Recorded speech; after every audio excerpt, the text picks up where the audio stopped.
Right. Good morning, students. Good morning, sir. Good morning, sir. Good morning, sir. बस ठीक है। खुशी आप मतलब आपको मतलब प्राइमरली हमने चैट यूज करनी है, ठीक है। हम बात कर रही थी माइक्रोफोन आप ऑफ करो। प्राइमरली जैसे मतलब मैं पढ़ाता जा रहा हूँ और मैं चैट की तरफ देखता रहता हूँ हमेशा। तो जैसे यू कैन टाइप, कल अशनीत ने लिखा था कि सर डाउट, तो मैं उसे वॉच कर लूंगा। ये फॉर एग्जांपल है ना, जो चल रहा है तो मैं रियल टाइम देख रहा होता हूँ कि चैट में बच्चा को परेशान तो नहीं हो रहा।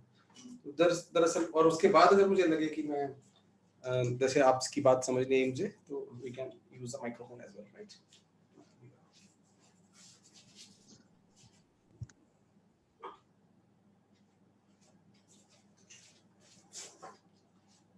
तो एक ना अशनीत, मैंने आप मतलब जो ना पॉसिबल क्या है कि कोरोना के चक्कर में मेरा कंप्यूटर ऑपरेटर आ जाता, कल आता तो नहीं आ पा रहा, तो आप ना एक बुक जो है that would be good and that is very good book. अच्छे लेवल क्वेश्चंस हैं उसमें और ऑप्टिमम क्वेश्चंस उतने करने पड़ेंगे हमें। कुछ सॉल्व एग्जांपल्स भी हैं, आप सबने सुन रखी होगी और अच्छी बुक में लिखी जाती है। अरिहंत की है, दो वॉल्यूम आएंगे। अगर आपके पास अपने नहीं, आप कह रहे हो जैसे कि जहां से भी आप पढ़े हो तो असाइनमेंट्स वगैरह ऑप्टिमम नहीं है, अरिहंत की ऑब्जेक्टिव जैसे डीसी पांडे की भी लिखी हुई है।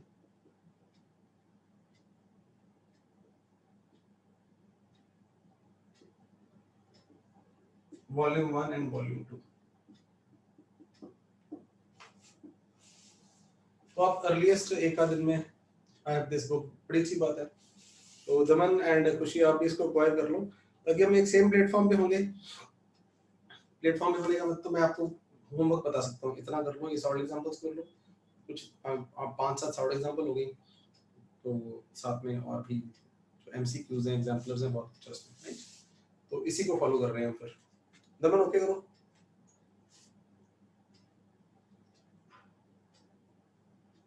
राइट, खुशी आप भी, राइट।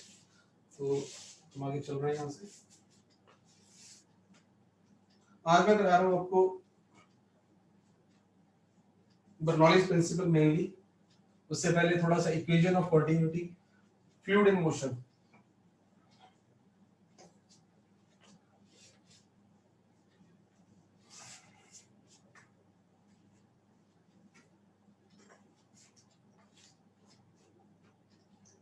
कल का डाउट है अश्नीत बेटा? हाँ बोलो बोलो, शाबाश, कम अप।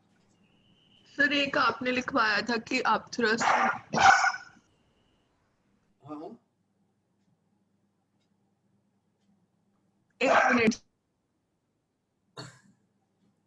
कोई बात नहीं, पीछे से आवाज आ रही है, स्टैंड घरों में चलता है ऐसा, तो ये अभी रिकॉर्ड वो नो प्रॉब्लम, बोलो। सर वो डॉगी था। सर एक था कि up thrust in accelerated liquid आपने लिखवाया था कि we rho g plus a. Sir ये जी प्लस ए हमने जनरली तो नहीं लिखा, ये तो जब सिचुएशन पे डिपेंड करेगा, माइनस भी हो सकता है। हाँ बिल्कुल, मैंने कल बातों में बात कर दी थी। अगर एक्सेलरेटेड अपवर्ड है तो जी प्लस ए, अगर एक्सेलरेटेड डाउनवर्ड है तो जी माइनस ए। मतलब जिस साइड स्यूडो एक्सलरेशन लगेगी उस साइड कर देंगे। इस साइड कर देंगे, यस बेटा, ठीक है, ठीक है। Thank you sir.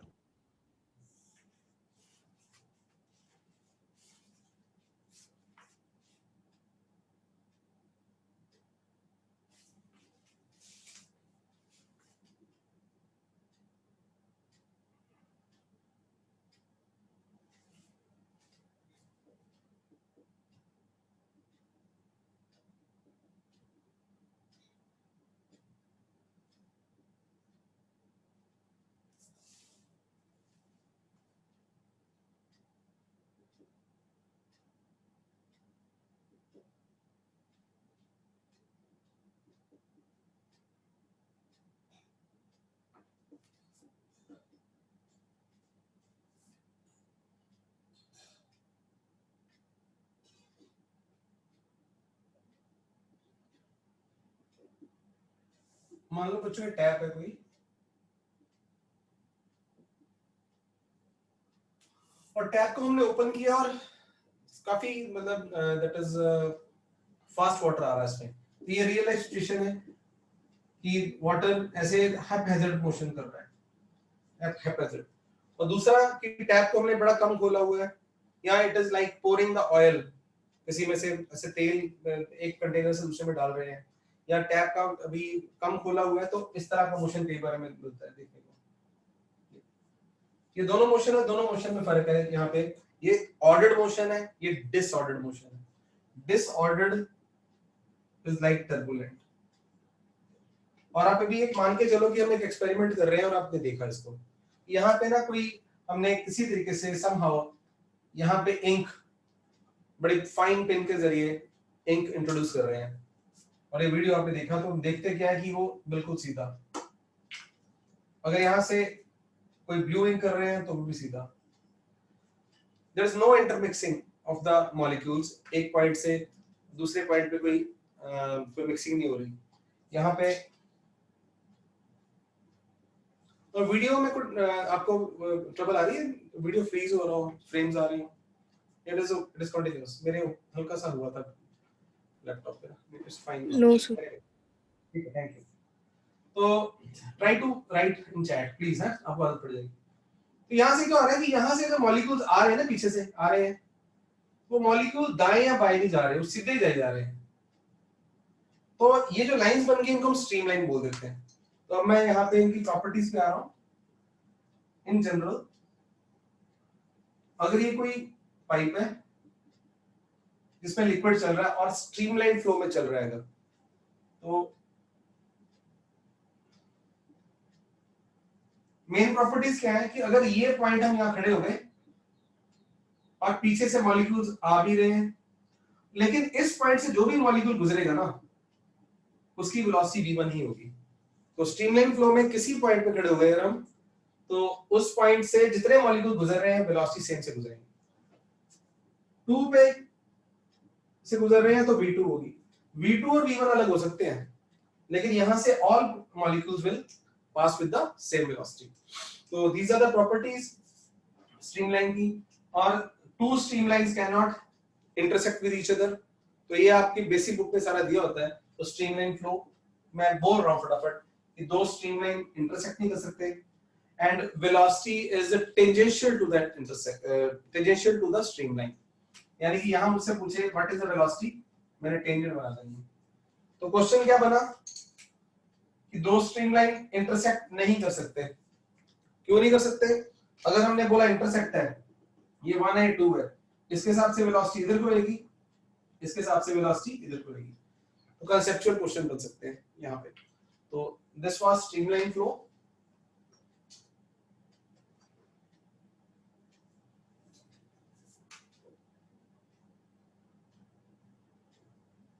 All particles cross a given point with same velocity.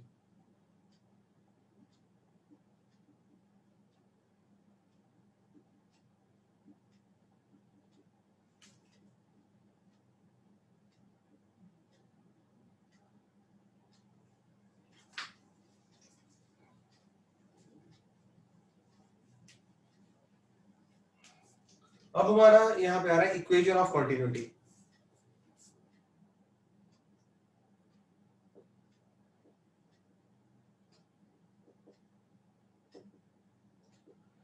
Equation of continuity करने से पहले आपको मैं ध्यान दिलाऊं कि एक हम जो volume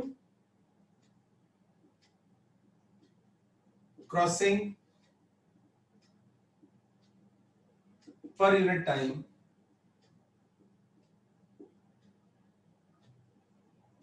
through a cross section of area A.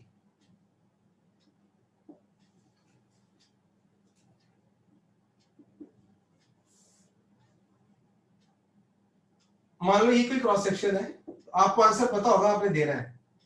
तो यहां से लिक्विड पास कर रहा है या कोई फ्लूइड पास कर रहा है, क्रॉस कर रहा है, and v is the velocity of liquid, and delta V is the volume crossed in time delta t. मैं यहाँ देखता रहा तो यहाँ से वॉल्यूम क्रॉस कर गया in time delta t. Then flow rate,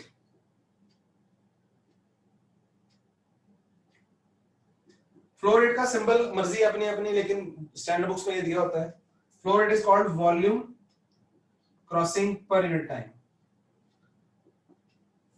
can you write in the chat कि क्या फॉर्मूला होगा in terms of A and B?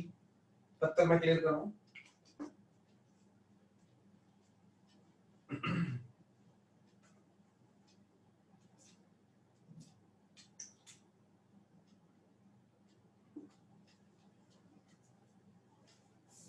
तो मे भी आपको लिखने में टाइम लग रहा हो, लेकिन this is answer a into v. तो ये आपको याद होना चाहिए. मैं इसे ड्राइव भी कर सकता हूं, लेकिन I don't feel the need here. तो ab का नाम क्या है? Flow rate. फ्लो रेट कौन है? Volume crossing per unit time through a given cross section. कोई भी गिवन क्रॉस सेक्शन हो, उसका एरिया पता हो और स्पीड बताओ लिक्विड की, तो हम बता सकते हैं कितना volume is crossing per unit time. अब what is equation of continuity?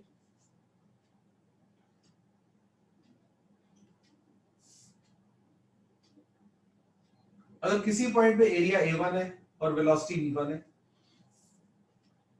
दूसरे पॉइंट पे एरिया a2 है और वेलोसिटी v2 है, then it is what is equation of continuity? Volume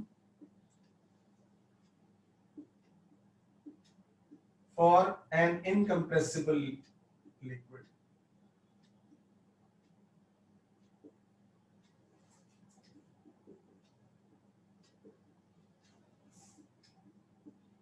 volume entering per unit time must be equal to volume leaving per unit time. So they basically this is based upon the conservation of mass. mass ये भरी हुई pipe है, यहाँ से जितना enter करेगा उतना ही leave करेगा.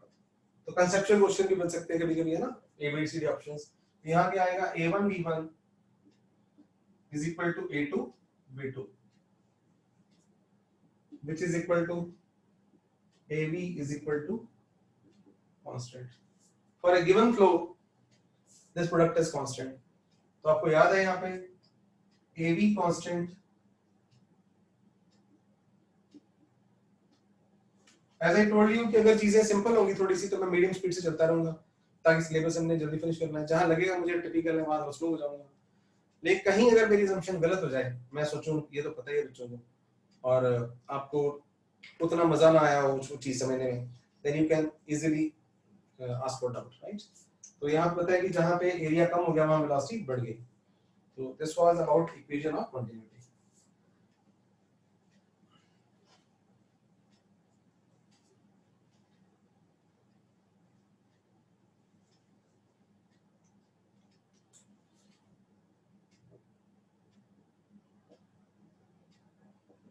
Ideal fluid flow में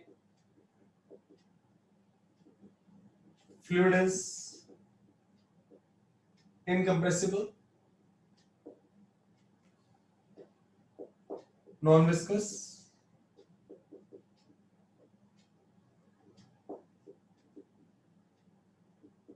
flow is streamline, non-viscous fluid,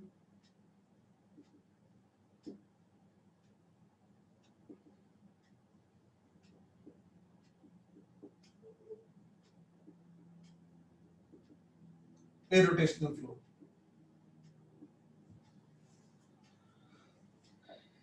ये हो गया जी ideal fluid flow. Things are self defining.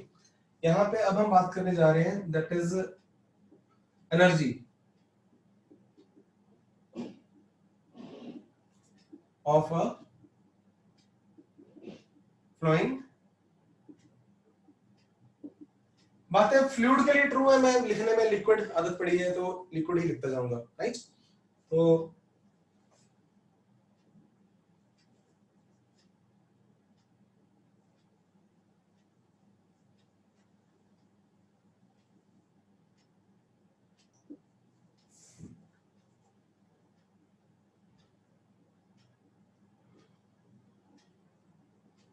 Ground. तो किसी पॉइंट पे अगर देखूं, लिक्विड की 3 प्रॉपर्टीज मैंने चेक करनी है। ग्राउंड आपको पता है रेफरेंस होता है, ये वो पॉइंट है जहां जिसकी कोई ना कोई हाइट होगी।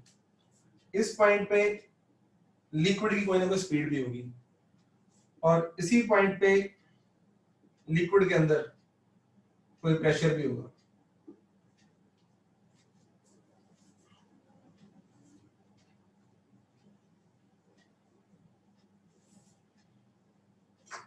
तो a flowing liquid has 3 type of energies.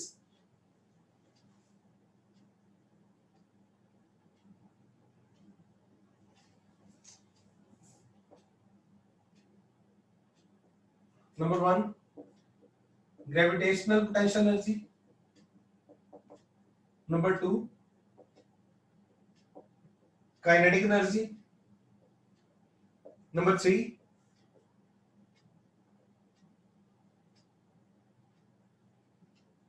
Pressure energy, pressure की वजह से जो स्टोर्ड एनर्जी है उसके अंदर।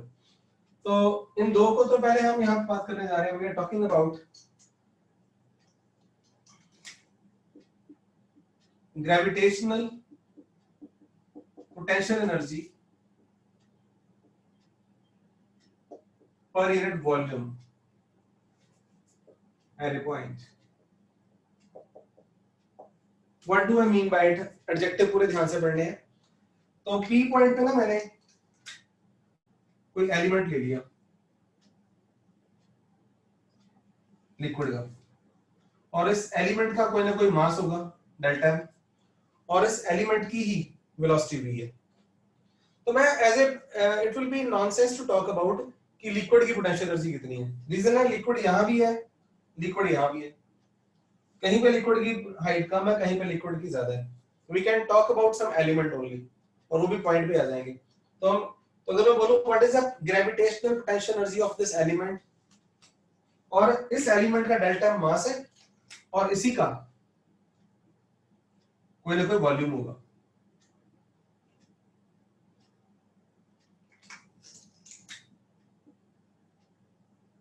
मास ऑफ एलिमेंट। तो gravitational potential energy of element will be equal to how much? Delta m g into h। Clear है?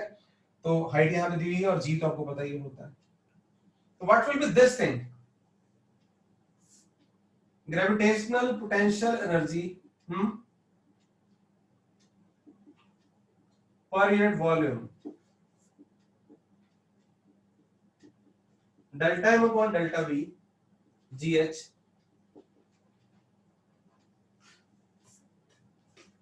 रो G H. इसे कंफ्यूज नहीं करना प्रेशर से।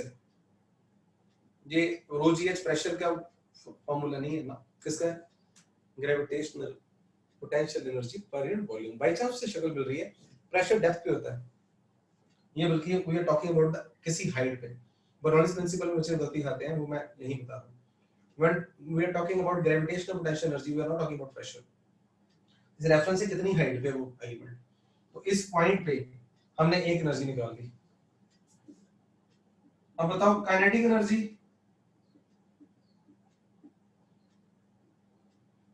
अब मैं यहां पे एक ही स्टेप में कर दूंगा, बिकॉज एलिमेंट हमने डिफाइन कर दिया। Kinetic energy per unit volume में हम उस एलिमेंट की काइनेटिक एनर्जी ले लेते हैं। एलिमेंट कौन है? Delta m। स्पीड कितनी है? v। Half delta m v square upon its volume, because we are not talking about kinetic energy, we are talking about per unit volume. This point that will be equal to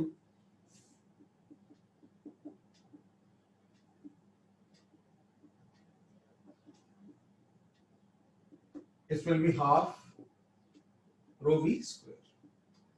आप देख रहे हो चाहे ये pressure नहीं था, लेकिन इसके डायमेंशंस जो है वो कौन से आ रहे थे? प्रेशर वाले। इसी तरह किसी फ्लूइड के अंदर प्रेशर की वजह से एनर्जी हो सकती है। हम और किसी भी प्रेशर कुकर की बात ही कर रहे हैं, तो जो प्रेशर कुकर के अंदर फ्लूइड है उसकी हम ग्रेविटेशन की बात भी नहीं कर रहे, उसके हम चलने की बात भी नहीं कर रहे। By virtue of pressure it has some energy, right? तो वो प्रेशर एनर्जी पर वॉल्यूम हम डिराइव कर सकते हैं लेकिन नहीं इस पर टाइम लगाएंगे। तो लेकिन उसके प्रेशर वाले यूनिट्स होते हैं। तो क्या लिखा हमने, pressure energy per unit volume. मैं यहाँ पे एलेबोरेट कर रहा हूँ एट ए पॉइंट। ये हमारा पॉइंट है जिस पे बात हो रही है। इस पॉइंट पे ग्रेविटेशनल प्रेशर एनर्जी कितनी है पता है, किनेटिक कितनी पता है, तो is equal to pressure at that point.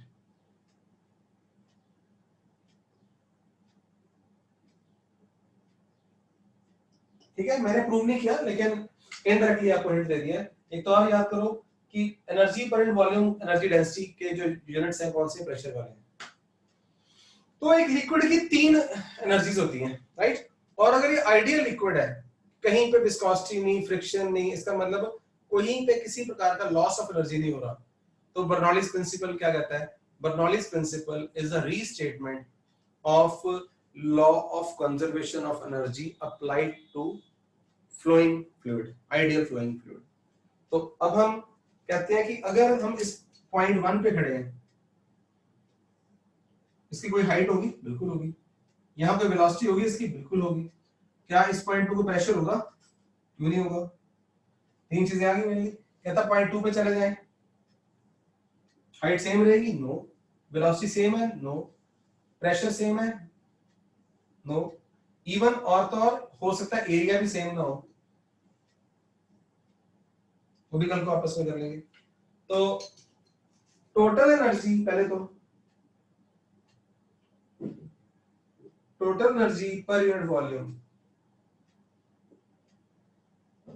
of a fluid will be equal to how much? Yes, P plus rho gh plus half rho v square। ये इस पॉइंट की बात कर रहा हूं मैं, एक पॉइंट पे 3 तरह की एनर्जी कर दी मैं। P को पहले लिख दिया, pressure energy, gravitational potential energy and kinetic energy, right. तो अकॉर्डिंग टू बर्नौलीज प्रिंसिपल, तो मैं सब कुछ अब लिखूंगा नहीं ना, यहाँ पे बोल दिया मैंने क्या है Bernoulli's principle. Yes, it is law of conservation of energy. So total energy at point 1 must be equal to total energy at point 2.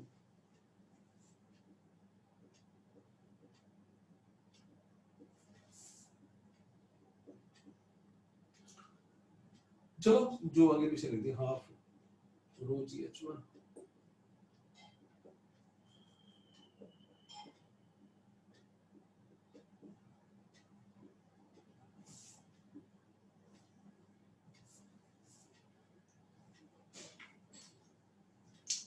मैं बिलीव आपको पहले याद होगी ये, लेकिन अब तो याद होनी चाहिए अच्छी तरह से।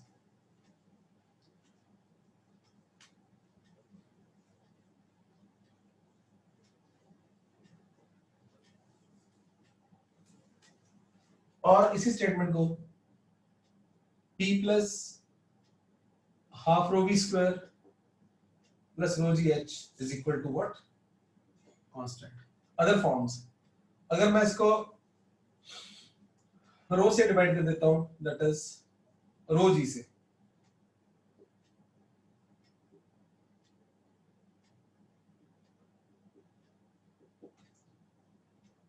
कांस्टेंट को रो जी से डिवाइड किया, which is a new constant, constant divided by something, right। अब इन चीजों को अगर मैं देखूं, डायमेंशंस हमें सबको आते हैं, बिल्कुल। According to the principle of homogeneity of dimensions, only the quantities of same nature can be added or subtracted, है ना। किलोग्राम और मीटर ऐड नहीं हो सकते, तो इन सबके डायमेंशन सेम होने चाहिए। इसका मतलब इन सबके dimension is equal to what, L1, because इसके डायमेंशन कौन से, हाइट वाले। नोट करो,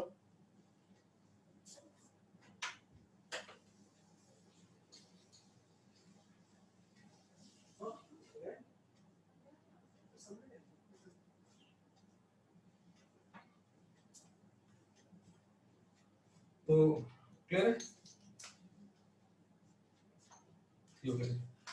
अच्छा, इसमें ना इन चीजों का नाम है, टेक्निकल नेम है, इंजीनियरिंग के नेम। बेसिकली हाइट को ना हेड बोल देते हैं, वो हेड हाइट। तो बेसिकली एच का नाम ग्रेविटेशनल है।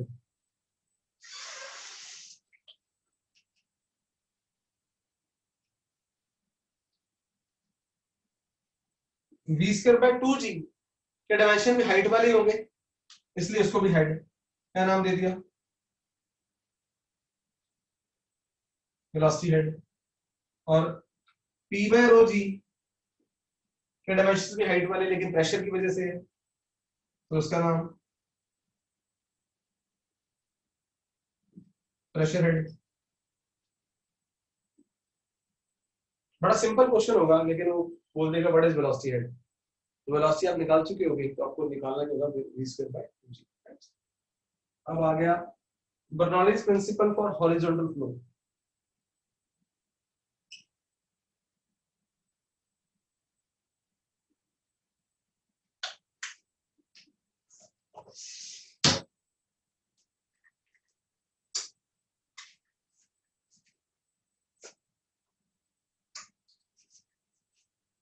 अब इसमें क्या हुआ, हॉरिजॉन्टल फ्लो ऑलमोस्ट हॉरिजॉन्टल कर रहे हैं, तो हॉरिजॉन्टल में हाइट कांस्टेंट है, तो फिर एक वेरिएबल को हम यहां से निकाल देंगे, बिकॉज ये भी क्या आ गया, कांस्टेंट। तो for horizontal flow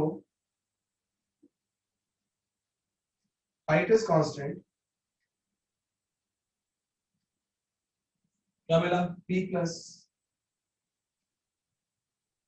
half rho v square is equal to constant. इस इक्वेशन के बल पे को समझ के हम एरोप्लेन के उड़ाने तक का प्रिंसिपल यहां से निकल आता है। क्या है वो, देखते हैं।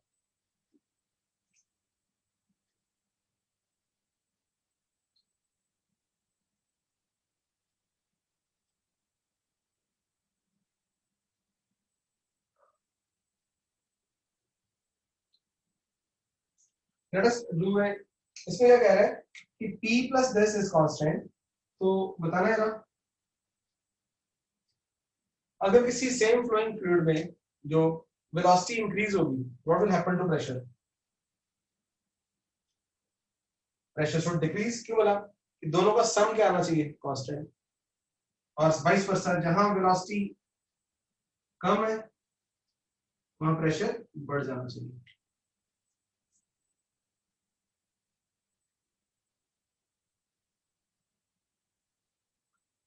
अच्छा, एक यहाँ पे इसे क्वेश्चन का रूप देते हैं हम।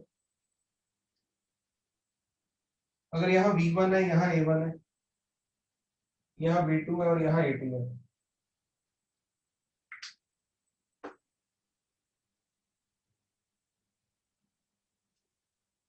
और ऑब्वियसली क्या क्या होगा, यहाँ प्रेशर p1, यहाँ प्रेशर p2। एक second,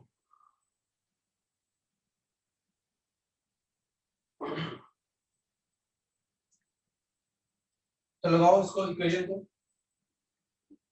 p1 plus half rho v1 square is equal to p2 plus half rho v2 square. Half rho v1 square minus v2 square is equal to, यहाँ तो कैसा भी लिख सकते हैं, कोई जरूरी नहीं है, p1 minus p2 is half rho v2 square minus v1 square. अब ना let q be the flow rate, then a1 v1 is equal to a2 v2 is equal to q। तो ये क्वेश्चन बन रहा है साथ के साथ हमारा, किस चीज का वो आपके सामने आ जाएगा, तो v1 को पुट कर सकते हैं q by a1 और v2 को q by a2, इसमें पुट कर रहा है आपने। तो मैं स्लो डाउन कर रहा हूं अपने आप को, आप यहां पहुंचो, लिखो इसको।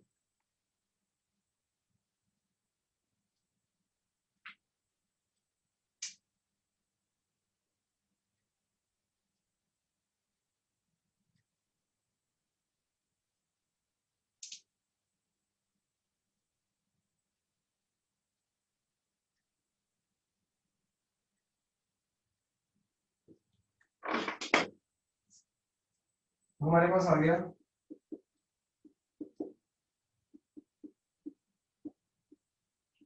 q square upon a2 square minus q square upon a1 square. So p1 minus p2 is equal to rho q square by 2 a1 square minus a2 square upon a1 square a2 square. अभी तो ना यहाँ q is equal to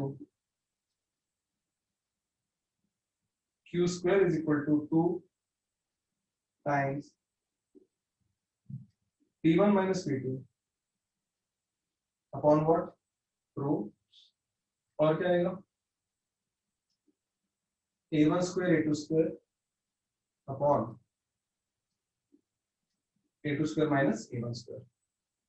तो अगर उसका root लगा देंगे this is one of the answer the question.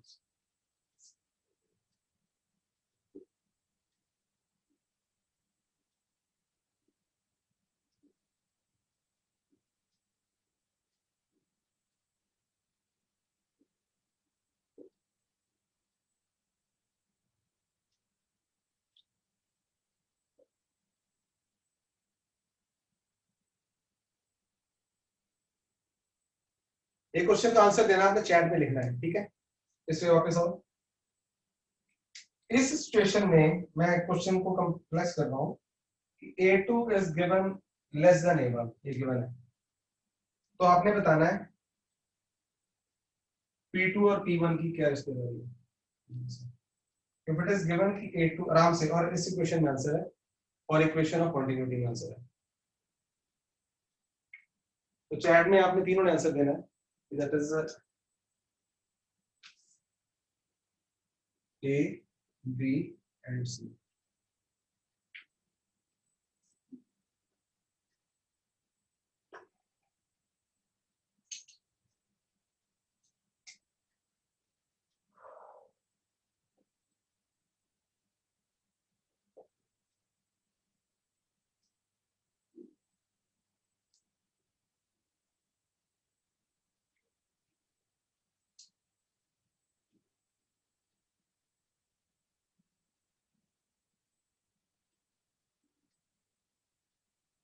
Good.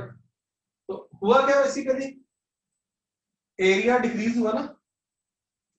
Area decrease होने से वेलोसिटी इंक्रीज हो गई. अब वेलोसिटी इंक्रीज होने से दमन तुम्हारा आंसर नहीं आएगा, तो प्रेशर क्या हो गया, डिक्रीज. आपने ये नहीं सोचना कि ये लेफ्ट पे था राइट पे था तो ज्यादा या कम है. वो रीजनिंग है प्रॉपर. बाय चांस वो कि जाते जाते एरिया कम हुआ, स्पीड बढ़ गई. स्पीड बढ़ी है तो कांस्टेंट है कुछ, तो प्रेशर डिक्रीज हुआ.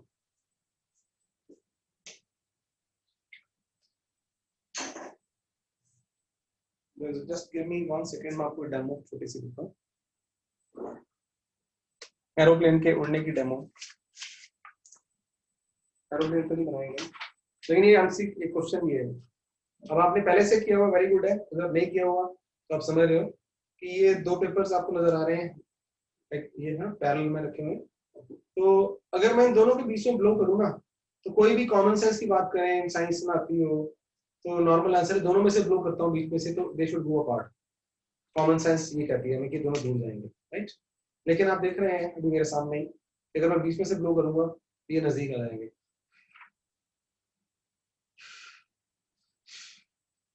व्हाट इज हैपनिंग एक्चुअली, हुआ क्या है कि ये जो पेपर है इस वक्त एयर है इसके आसपास, यहाँ एयर है तो एयर रेस्ट पे है, तो एयर इसको हिट कर रही है. कौन सा प्रेशर दे रही है, एटमॉस्फेरिक. इधर से हिट कर रही है और इधर से भी हिट कर रही है. ये जो हिट कर रही है दोनों तरफ से बराबर प्रेशर है, क्योंकि एटमॉस्फेयर दोनों तरफ है. लेकिन अगर मैं एक साइड पे ब्लो करता हूँ ना, जिधर ब्लो करता हूँ उधर ही आ रहा है. जहां मैंने ब्लो कर दिया वहां स्पीड बढ़ गई, और वहां स्पीड बढ़ने से वहां प्रेशर कम हो गया. तो इसलिए जब मैंने दोनों के बीच में ब्लो किया तो नॉर्मल से प्रेशर कम हो गया और साइडों से प्रेशर ज्यादा था. It is pushed. This is one of the application. तो अब हमारे पास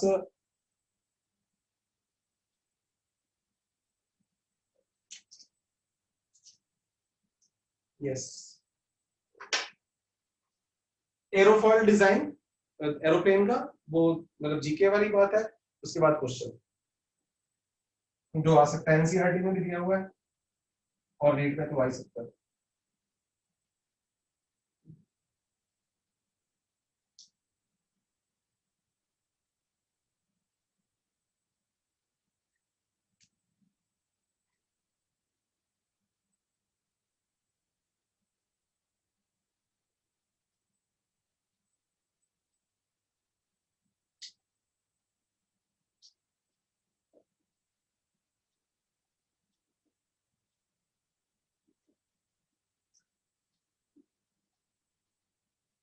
मतलब ये एरोप्लेन है, ये बॉडी है और ये उसके विंग्स है।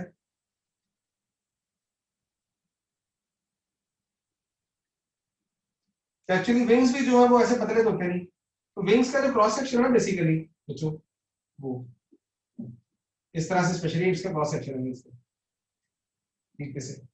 तो ये क्रॉस सेक्शन की वजह से अब एरोप्लेन आगे चल रहा है, तो एयर विंग्स के ऊपर से भी और विंग के नीचे से भी जाती है। तो इसे मैं बड़ा करता हूं, तो ये एरोफॉइल डिजाइन रिस्पॉन्सिबल है कि जो आगे स्ट्रीमलाइंस आ रही हैं वो ऊपर ज्यादा इकट्ठी होगी संभव,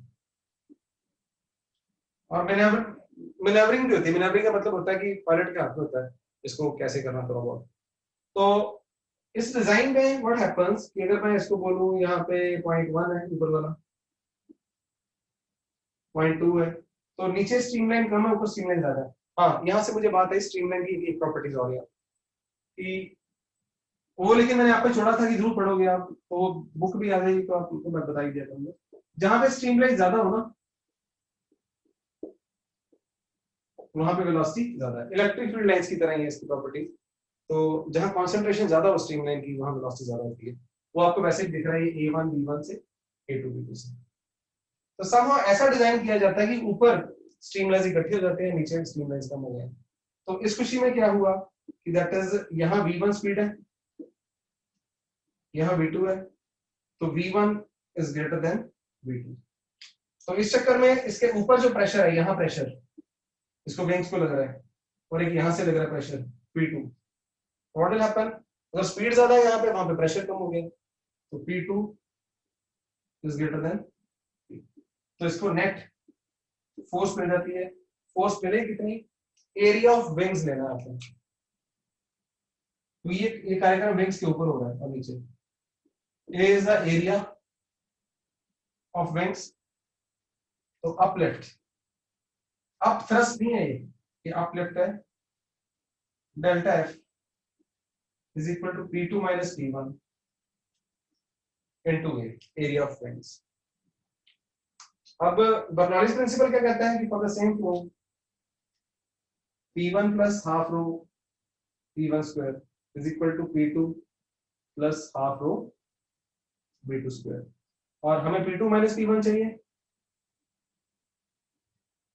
half rho V1 square minus V2 square। तो ये सब मिला के एक छोटा सा एमसीक्यू बन जाएगा। देखने में बड़ा लग रहा है ना, इतना बड़ा है नहीं, टीचर ने बोलना होता है, बातें करनी होती हैं। तो क्वेश्चन, फाइनल क्वेश्चन क्या आ रहा है बता दूं आपको। ये आ गया आपका half rho V1 square minus V2 square into area, और एरोप्लेन का अपना मास दिया होगा mg, और वर्ड यूज किया होगा लेवल फ्लाइट। खैर अगर मैं ना भी बताऊं, है ना, एफ ऊपर पे लग रही है डेल्टा एफ और mg नीचे लग रहा है, तो क्वेश्चन को इंप्रूव भी कर सकता है कि वो ऊपर को उठेगा या नीचे को जाएगा। इट विल डिपेंड अपॉन जो बड़ा होगा वैसा हो जाएगा। अगर डेल्टा एफ बड़ा हुआ mg से तो ऊपर को जाना शुरू कर देगा, तो डेल्टा एफ कम हुआ तो ये नीचे आना शुरू कर देगा। अगर वो लेवल फ्लाइट पे है, जो मैंने जनरल क्वेश्चन किया है एनसीईआरटी का, उस केस में that will be equal to what, mg। यहाँ पे थोड़ा सा पॉज लेते हुए सारे बच्चे एक बार यस और नो लिख देंगे कि अभी तक चल रहा है। तो नो का मतलब होता है कि मैं कुछ और पूछना आपने इसी में, वरना भी चल रहा है, मैं आगे बढ़ता जाऊँ। बर्नौलीज प्रिंसिपल काफी लंबा है और जस्ट ए स्मॉल यस, बस। तो पॉज हमारा हो गया। इसकी एप्लीकेशंस बर्नौलीज की, अब एप्लीकेशंस में हमारे पास आ जाता है एक वेंचुरीमीटर। हर चीज एक क्वेश्चन है, लेट अस सी। तो आपने हेडिंग लिखी है छोटा सा, एप्लीकेशंस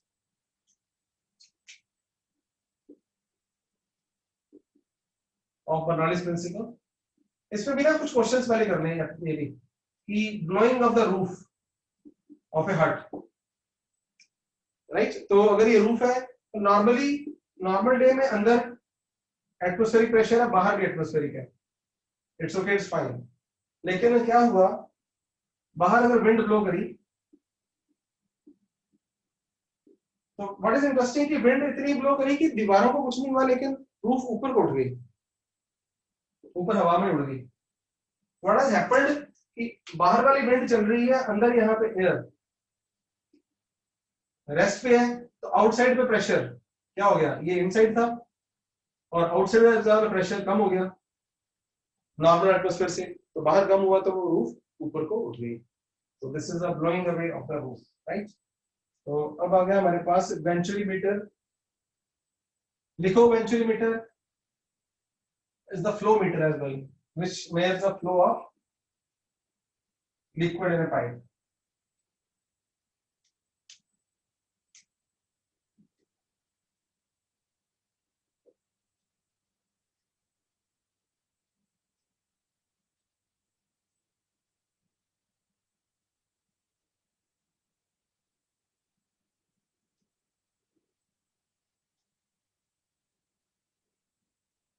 ये ओपन ट्यूब वेंचुरीमीटर है।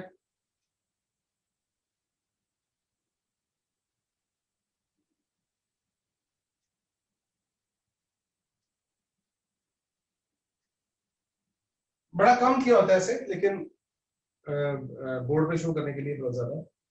व्हाट हैज हैपेंड, इसके अंदर लिक्विड है और इसमें लिक्विड ओपन यहाँ होने की वजह से up to certain level rise कर जाता है, यहाँ कम राइज करता है। 2 पॉइंट हम ले रहे हैं, पॉइंट 1 एंड पॉइंट 2। इस पॉइंट पे क्या क्या प्रॉपर्टीज है, V1 है, V2 है, एरिया होगा, प्रेशर होगा, एरिया होगा, प्रेशर होगा, राइट। और लिक्विड से हाइट अलग अलग ली है यहाँ पे। ये H1 हाइट तक गया लिक्विड यहां से, और ये H2 हाइट तक गया। इन दोनों की हाइट का डिफरेंस भी है H। तो व्हाट वी डू हियर, हम यहाँ पे क्या करने जा रहे हैं, P1 plus half rho P1 square is equal to P2 plus half rho V2 square. Actually हमारा किस पे इंटरेस्ट है, venturimeter measures the flow rate, क्यों चाहिए हमें, तो 90% क्वेश्चन हम पहले कर चुके हैं। क्या याद है आपको, क्यू को क्या पुट करेंगे, A1 V1 is equal to A2 V2, और यहां से V1 को Q अपॉन A1 और V2 को Q अपॉन A2 ऐसे पुट कर देना है। तो क्या फॉर्मूला आया था हमारे पास, A1 A2 2 P1 minus P2 upon rho, और शायद आया था A1 square minus A2 square. Check करना यार, फॉर्मूला मैंने बिल्कुल एग्जैक्ट याद नहीं किया, रफ साइड है तो एक कोई एक बचा ना, यस सर यही फॉर्मूला था। और यहाँ पे P1 माइनस P2 पता क्या जाना है, that will be rho GH, इनका डिफरेंस। अगर मैं बोलूं यहाँ पे एटमॉस्फेरिक प्लस रो GH1, यहाँ पे एटमॉस्फेरिक प्लस रो GH2, उनका डिफरेंस थोड़ा बड़े बच्चे मानते हुए तो यहाँ पे रो GH लगा देंगे। Q is A1 A2 2GH upon A1 square minus A2 square। किसी ने वो कंफर्म नहीं किया तो मुझे देखना पड़ता है।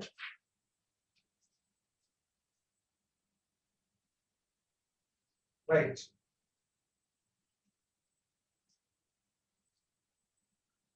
दिस वाज द कोई लिक्विड है यहाँ पे, अगर कोई गैस फ्लो कर रही हो इसमें it is of no use. क्यों, गैस को यहाँ पे खोलेंगे तो उड़ जाएगी, हमें दिखाई थोड़ा देगी। तो अगर किसी पाइप में गैस फ्लो कर रही है तो हमें मर्करी को यूज करके और गैस की डेंसिटी को इग्नोर करके फॉर्मूला बनाना है। यहाँ पे यू जस्ट सी क्या तीर मारा है इन लोगों ने ना, फ्लो रेट मिला है, नहीं मिला है, विजिबल चीज है यहाँ पे।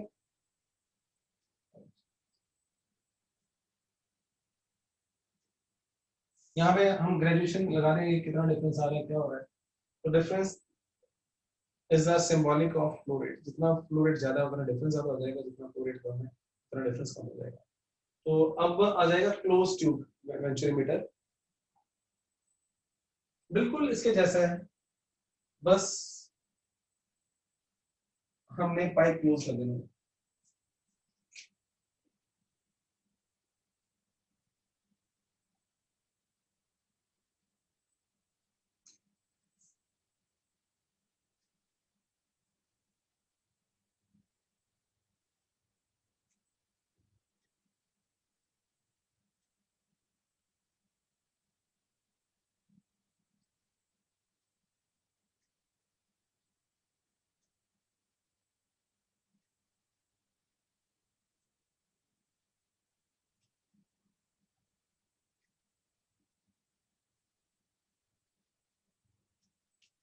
बना लिया करो, ठीक है, अच्छा होता है अपने हाथ से चीज बनाएंगे। तो यहाँ पे गैस फ्लो कर रही है जिसकी अपनी कोई ना कोई डेंसिटी रो होगी। यहाँ पे हमने क्या किया हुआ है, यहाँ पे मर्करी डाल दिया हुआ है, तो डेफिनेटली मर्करी का बैलेंस बिगड़ जाएगा।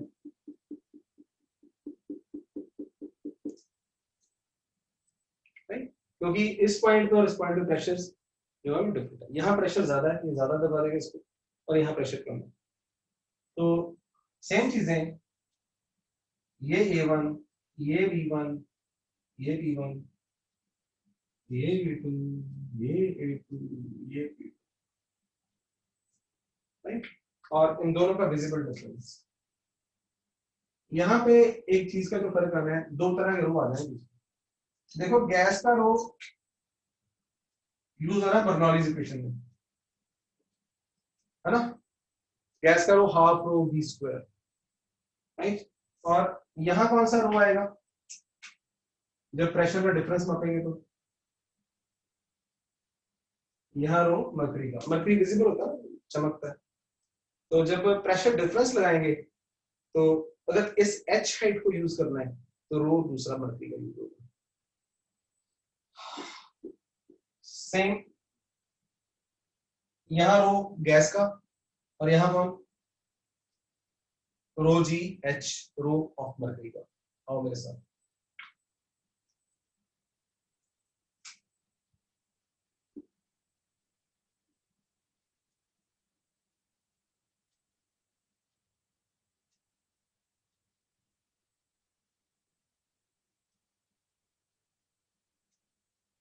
आप रो गैस लिख ही लो।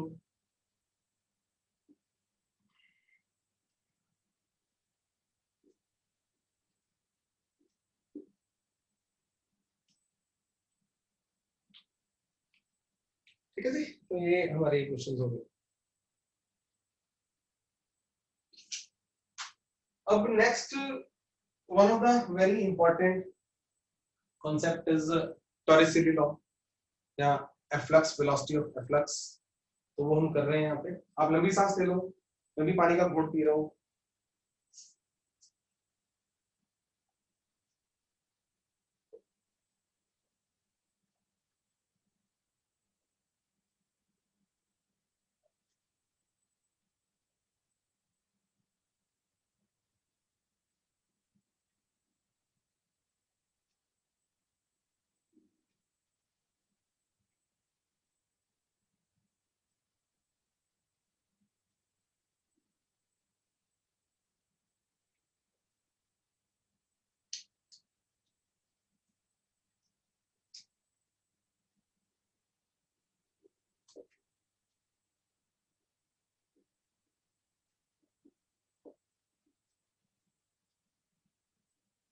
Through an orifice.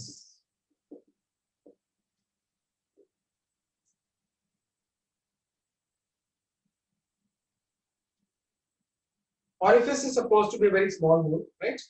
तो यहाँ पे हमारे पास एक कंटेनर है,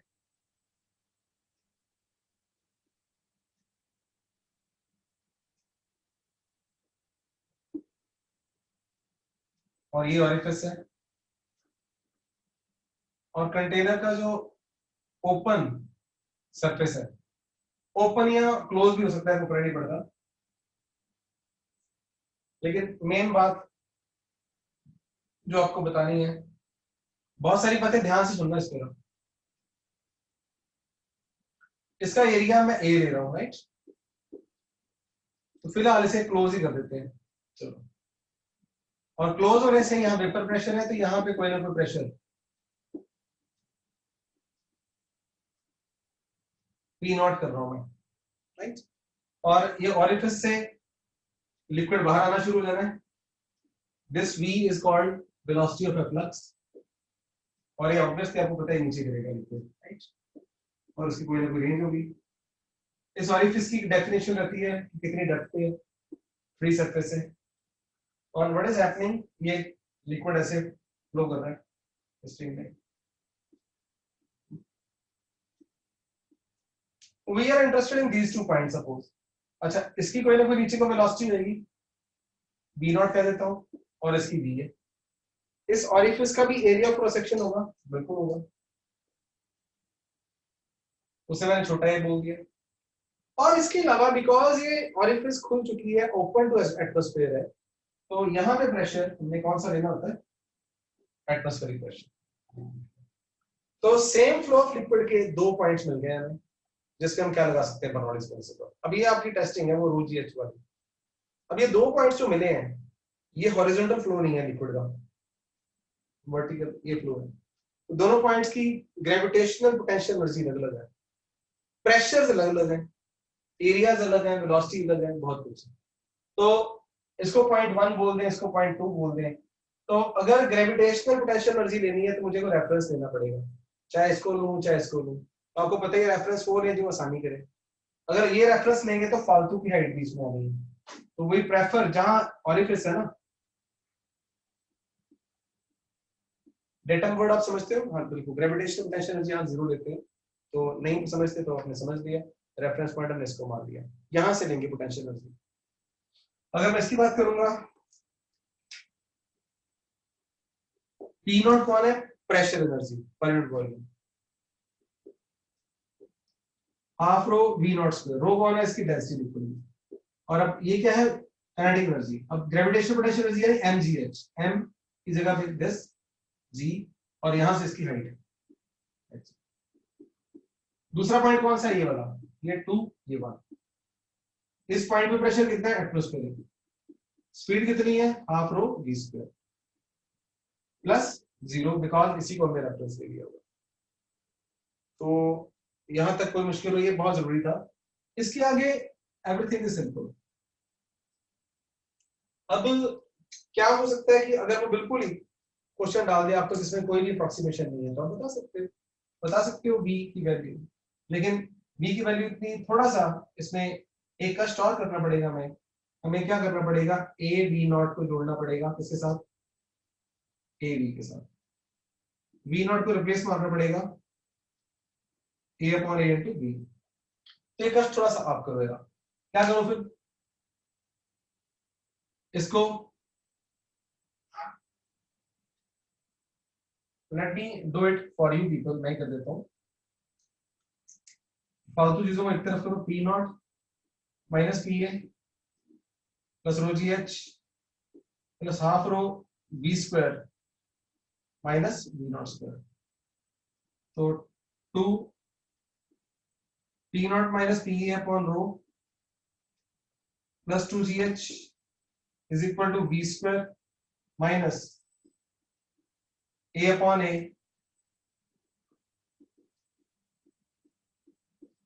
स्क्वायर इंटू बी स्क्वायर। क्या किया मैंने, A V not is equal to A V A upon A into B. तो थोड़ा बड़े बच्चों वाला काम, दिस होल थिंग दोबारा नहीं लिख रहा मैं, 1 minus A square upon A square into B square, this चीज। नीट में कोई डोंट एक्सपेक्ट कि इतने ज्यादा वेरिएबल को झेड़ देगा, लेकिन तो भी करने लायक है। यहाँ प्रेशर क्लोज्ड है, और अभी मैं बताने वाला हूँ एरिया मोस्टली इग्नोर करना है, यानी कि एरिया नहीं, ये क्वांटिटी ए बहुत बड़ा लेंगे ना अगर हम, तो ये फिगर 0 हो जाएगी। लेकिन मैंने आपको क्या तैयारी करवाई है, फुल फ्लैच, वो नया क्वेश्चन बना डाले, कुछ भी पूछने आप बता सकते हो। अब आओ अप्रोक्सीमेशन की बातें।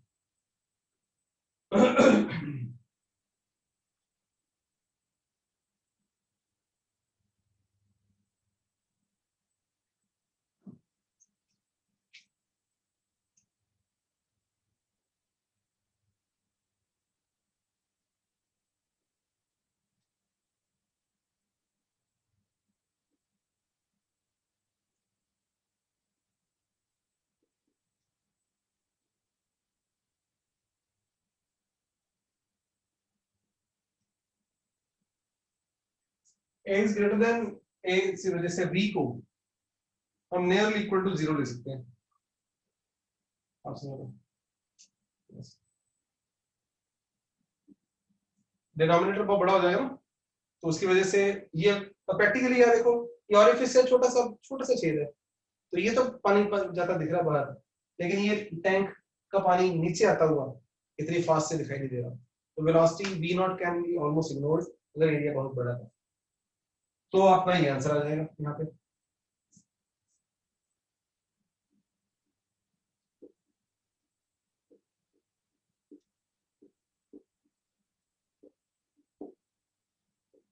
राइट। दूसरा, tank is open,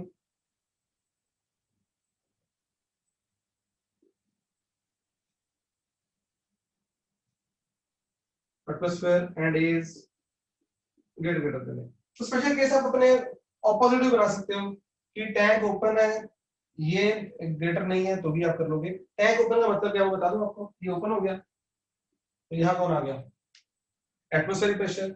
atmospheric pressure आने से ये कैंसिल हो गया। ये इतना इंपॉर्टेंट है कि मैं ना आपको ये अलग से करवा लेता हूँ दोबारा।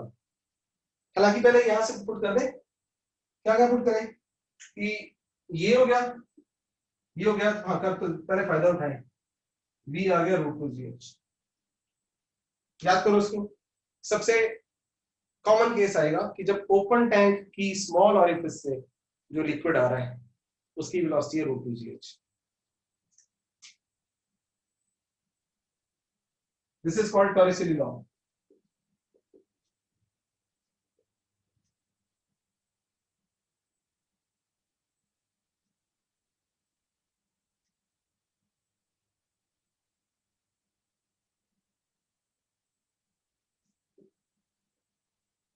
टॉरिसेली लॉ की फ्यूचर स्टेटमेंट क्या हुई,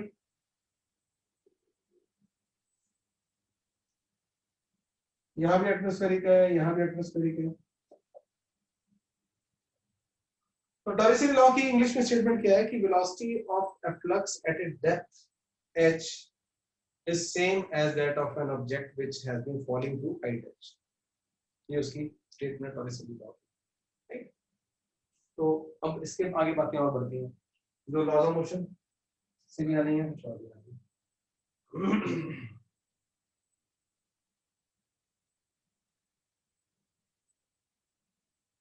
प्रोजेक्टाइल में रेंज का फॉर्मूला याद है आपको हॉरिजॉन्टल प्रोजेक्शन में? याद है नहीं है? मैं अगर h हाइट हो ना और u स्पीड से फेंके तो ये रेंज होती है u into √2 h/g, राइट। हमारे क्वेश्चन में मैं फिर थोड़ा सा समय बचाता हूँ, चीजों को याद करो, इसको क्या क्या बोला हुआ है। यहाँ h वो वाला नहीं है, टोटल टैंक की टोटल हाइट जो है बेस से, तो कैपिटल H है और ये H है, तो जहां से वो प्रोजेक्टाइल बना है वहां से उसकी हाइट कितनी है, h माइनस h, राइट। तो हमारे उस केस में रेंज कितनी हुई, u √2h, लेकिन h की जगह पे कौन है यहाँ पे, h minus h upon g। अपने मन में पिक्चर खींच लो इसकी, ये h कौन से h है, small h is the total height of tank, उसके बॉटम से जहां रखा हुआ उसको, और small h is depth of the orifice. तो v को क्या पुट करें, √2gh,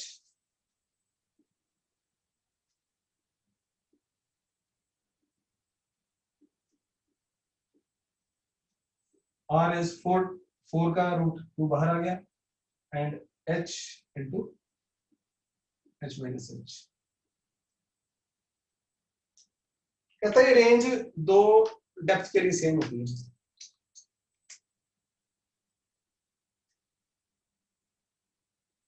और कहता आप कोई ऐसा ले लेते हैं ऑरिफिस जिसकी हाइट h होती है, यहां से बॉटम से, ये अभी भी h है और small h is height from the bottom, तो ये कितना होता, h माइनस h होता, तो आपस में इंटरचेंज हो जाते हैं, h की जगह पे h माइनस h, h की माइनस जगह पे h, तो ये फॉर्मूला सामने इंटरचेंज है, इसलिए इसके लिए भी रेंज क्या आती, सेम। तो इसको एक सिंगल डायग्राम में बनाए तो ज्यादा बढ़िया लगेगा, तो आपको विजुअलाइज ज्यादा होगा।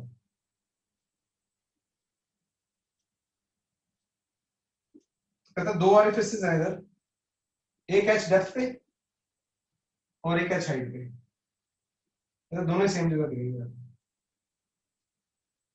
For the different reason. एक की वेलोसिटी कम होगी लेकिन टाइम ज्यादा मिल जाएगा, एक की वेलोसिटी ज्यादा होगी लेकिन टाइम कम मिलेगा, दोनों की रेंज सेम। अच्छा, इसके चक्कर में मैक्सिमम मिनिमम रेंज भी आती है, राइट। तो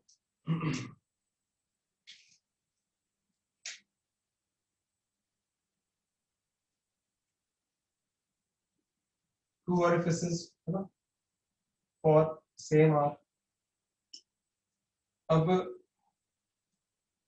आर मैक्स, तो मैक्सिमम मिनिमम से प्रूव कर सकते हैं लेकिन हम करेंगे नहीं, राइट।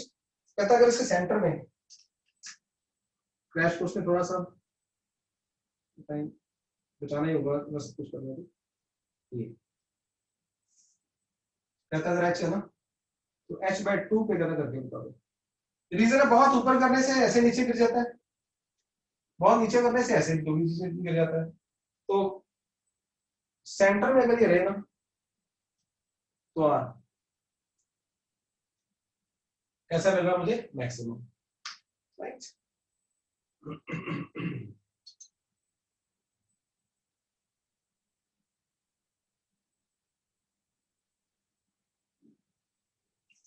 आर मैक्सिमम होगा कितना, आप लिखो, एच को क्या पुट कर देना है, एच बाय 2, तो 2 H by 2, H minus H by 2, 2 H by 2 into H by 2, R max is equal to H itself. लेकिन वो उसी के लिए जब बॉटम की बात हो रही है तो जेई में बना सकते हैं, टेबल के ऊपर चढ़ा देंगे तो ऐसे, तब रेंज कुछ और आएगी, वो रेंज आपको फिर प्रॉपर फॉर्मूला यूज करना होगा, राइट। तो ये हो गया हमारा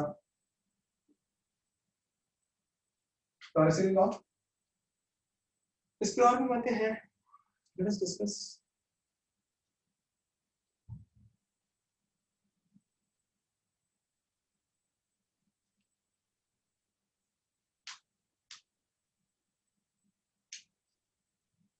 गुड, इसमें ना लॉज ऑफ मोशन का मैं एक क्वेश्चन पूछ रहा हूँ आपसे, तो आपको याद आ गया गुड है, वरना मैं डायरेक्ट तो नहीं करूंगा, फॉर्मूला याद करूंगा। अगर कोई ट्यूबवेल की पाइप है, यहां से लिक्विड बाहर आ रहा है और रो उसकी डेंसिटी है, ए इसका एरिया, तो हम बोलते हैं कि जो पाइप है वो लिक्विड को फोर्स लगा रही है, तो लिक्विड पाइप को फोर्स लगा रहा है, इट इज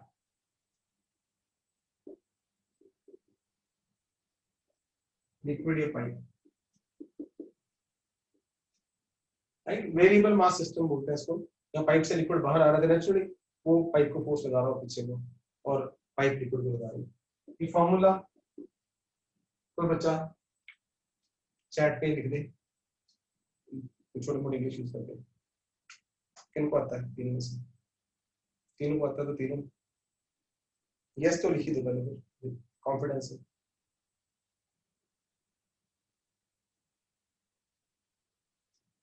नहीं तो नो लिख दो, है ना, दोनों तरफ।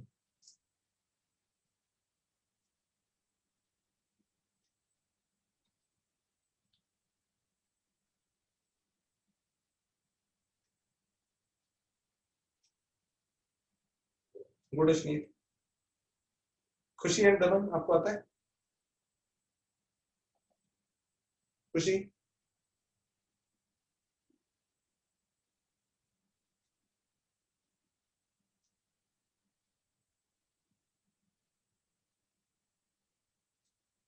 No answer, good.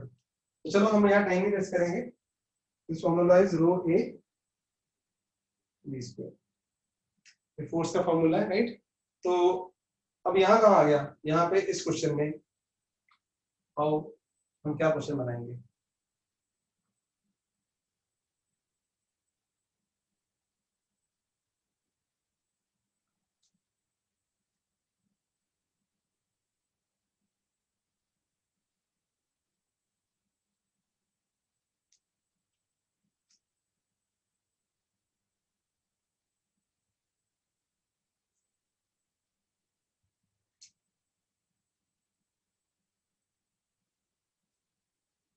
तो कहता है कि अगर h डेप्थ पे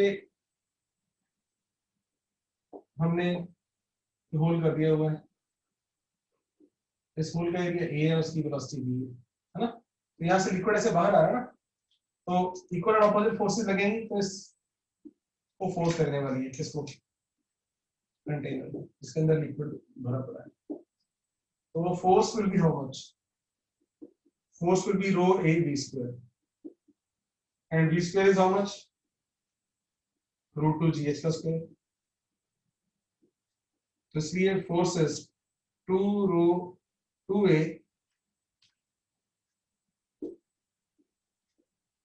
rho gh, मतलब equal and opposite force liquid को भी लगी होगी, यहाँ मैं कंटेनर से बता रहा हूँ, और कंटेनर का अगर उस वक्त मास m है, m is mass इसका of container plus liquid, so it will have some acceleration, so obviously container की acceleration will be f upon total mass, ये ध्यान रहे, लिक्विड और कंटेनर दोनों का मास कितना आ जाएगा, 2a rho h upon m,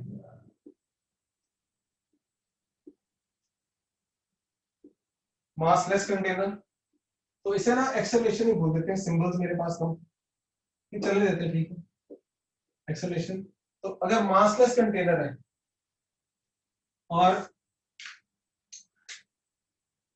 इसका एरिया a0 बोल दे और इसकी हाइट h बोल दे,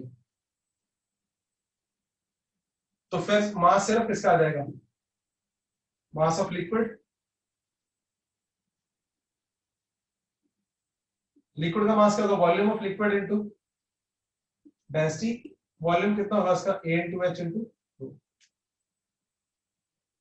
फर्स्ट तो लिक्विड का a कौन है लेकिन a नॉट, उस केस में आंसर क्या बनेगा, a is acceleration not area, acceleration, तो मैं यहाँ स्टॉप करता हूँ अपने आप को, ज्यादा फास्ट हो जाए, acceleration 2ah अपॉन a और h, तो गड़बड़ है, तो छूटा है कहीं पे ना, चलो g कहाँ चला गया, रो 2a रो या g भी आना है, डायमेंशनली खराब हो रहा था, यहाँ जाके पता चला मुझे,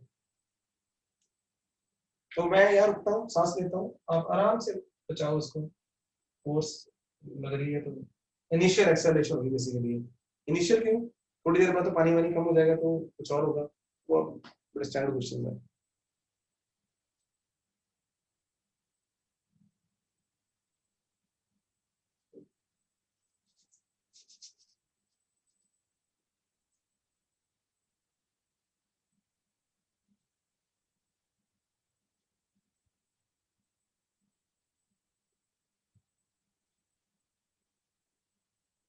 ठीक है, एक बच्चों कॉमन आता है वो, मतलब नीट के हिसाब से तो आना ठीक है ना, लेकिन हमारे इंडिया में तो आपको पता तो है, कोई बेंचमार्क है नहीं, तो इसलिए टाइम ऑफ मतलब खाली होने का टाइम या ऊपर से नीचे आने का टाइम, वो फॉर्मूला में सीधे आपको लिखवाई जाओ, राइट, ऐसा नहीं कि आप अच्छे बच्चे हो, आपको डायरेक्ट ड्राइव कराऊं कर भी लोगे, इंटीग्रेशन यूज नहीं है पर लो यूज किया था, या तो डेरिवेशन में हमेशा वो ध्रुव करवाता हूँ जिसका कॉन्सेप्ट से मतलब है, जैसे आप देख ही रहे, बर्नौलीज प्रिंसिपल मैंने एक एक पॉइंट उठाया, वो क्यों उठाया, कॉन्टिजेंसी, कोई चीजें अपने आप भी आपको जरूरत कवर ना हुआ हो, नया क्वेश्चन बना देंगे सोच के पता से कर लोगे, तो ऐसी हेडिंग में लूज सा दे रहा हूं कि अगर मान लो बेस पे ऑरिफिस है जिसका एरिया ए है और इसका एरिया ए है, और अभी हाइट इसकी h1 थी प्रॉपर यहां से और खाली होते होते बेस से इसकी हाइट h2 वैल्यू, तो कितना टाइम लगा, 1 to 2 आने में इसमें, ये फॉर्मूला, ये ए इसका मुझे भी सोचना ही पड़ेगा, अभी याद है नहीं है, आ रहा है यार, तो a upon a root 2 h upon g h1 root minus H2। अगर क्रैम करना हो तो मैं आपको बोलूंगा ऐसे लिखो, तो क्रैम करना आसान है थोड़ा सा, क्योंकि रूट 2H/3 से हमारी पहले दोस्ती होती है टाइम ऑफ फॉल की, है ना, लेकिन ये नॉर्मल फॉल तो है नहीं, बीच के साथ में ये लगा हुआ है, तो याद कर लो, अच्छी बात है। तो एक सा स्पेशल केस की टाइम टू वेकेंट, है ना, कि सारा खाली हो जाए, तो उस केस में H1 को H कर दो और H2 को 0 कर दो।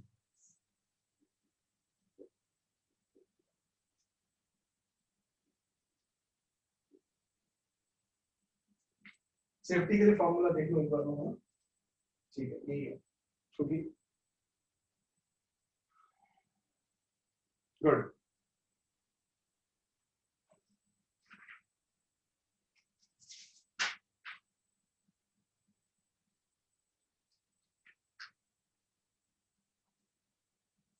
ठीक है बच्चों, आज के लिए इतना ही है, and do acquire the book, मतलब एट द अर्लीस्ट आज ही, बल्कि उसको लेके अशनीत के पास है ऑलरेडी, तो दोपहर तक मंगा के उसको क्वेश्चन खींच डालो उसके, and let us talk about the test.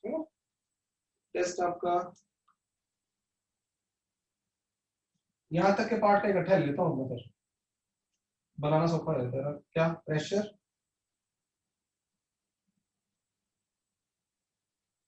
Plus upthrust plus Bernoulli,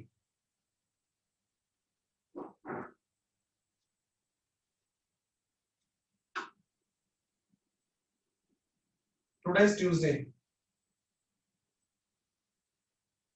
कल शाम को रख दूं टेस्ट, कल सुबह क्लास है, जो डाउट वाउट लेने होंगे कल सुबह ले लेना, आज पढ़ लो डट के, तो इस पे यस और नो कर दो फटाफट, कल शाम तक टेस्ट या परसों सुबह वो आप बता देना, और मैं कल शाम तक तैयार रखूंगा टेस्ट, ठीक है। कल मॉर्निंग क्लास हमारी यही टाइम है 9 to 10:30, मैंने अपने आप को ब्लॉक कर लिया, 10:15 हुआ, 10:30 हुए सब हो गए, राइट। तो work hard, come up with the doubts, do as many as question possible।